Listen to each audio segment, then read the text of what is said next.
വിട്ട് വീട്ടിലേക്ക് പോവുകയായിരുന്ന പെൺകുട്ടികളെ ഭയപ്പെടുത്തിയെന്ന പരാതിയിൽ അന്വേഷിക്കാൻ പോയ യുവാക്കളെ ഹെൽമറ്റ് കൊണ്ടടിച്ച് പരിക്കേൽപ്പിക്കുകയും കത്തികൊണ്ട് കുത്താൻ ശ്രമിച്ചതായും പരാതി. സംഭവത്തിൽ നിരവധി കേസുകളിൽ പ്രതിയായ യുവാവിനെ മഞ്ചേശ്വരം പോലീസ് കസ്റ്റഡിയിലെടുത്തു. മദ്രസ വിട്ട് വീട്ടിലേക്ക് നടന്നു പോവുകയായിരുന്ന പെൺകുട്ടികളെ ഉപദ്രവിക്കാൻ ശ്രമം എന്ന പരാതി അന്വേഷിക്കാൻ പോയ യുവാക്കളെ ഹെൽമറ്റ് കൊണ്ട് ആക്രമിക്കുകയും കത്തികൊണ്ട് കുത്തിക്കൊല്ലാൻ ശ്രമിച്ചതായും പരാതി.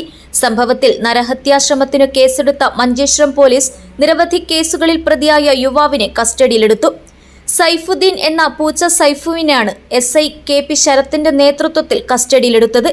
മറ്റു പ്രതികളായ ബഡാജെ മോർത്തണയിലെ റാസിഖ്, കടമ്പാറിലെ റാഫി, ഷഫീഫ് എന്നിവർക്കായി തെരച്ചിൽ തുടങ്ങി. ബഡാജെ കടമ്പ സ്കൂളിന് സമീപത്തെ ഇബ്രാഹിം ഖലീലിന്റെ പരാതിയിലാണ് കേസ്. കഴിഞ്ഞ ദിവസം രാത്രി 9 മണിയോടെ ബഡാജെ കനിലയിലാണ് കേസിനാസ്പദമായ സംഭവം.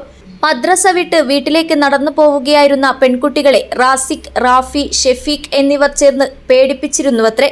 ഇതേക്കുറിച്ച് അന്വേഷിക്കാൻ പോയ ഇബ്രാഹിം ഖലീലും സഹോദരനുമാണ് ആക്രമണത്തിന് ഇരയായത്. ഹെൽമറ്റ് കൊണ്ട് തലക്കടിച്ച് പരിക്കേൽപ്പിച്ച ശേഷം കൈവശമുണ്ടായിരുന്ന കത്തികൊണ്ട് നെഞ്ചിൽ കുത്താൻ ശ്രമിച്ചപ്പോൾ തടയുന്നതിനിടയിൽ ഇടതു കൈത്തണ്ടയ്ക്ക് കുത്തേൽക്കുകയായിരുന്നുവെന്നും പരാതിയിൽ പറയുന്നു. ഇബ്രാഹിം ഖലീലിന്റെ സഹോദരനെ കുത്തി പരിക്കേൽപ്പിച്ചതായും മഞ്ചേശ്വരം പോലീസ് രജിസ്റ്റർ ചെയ്ത കേസിൽ പറയുന്നു.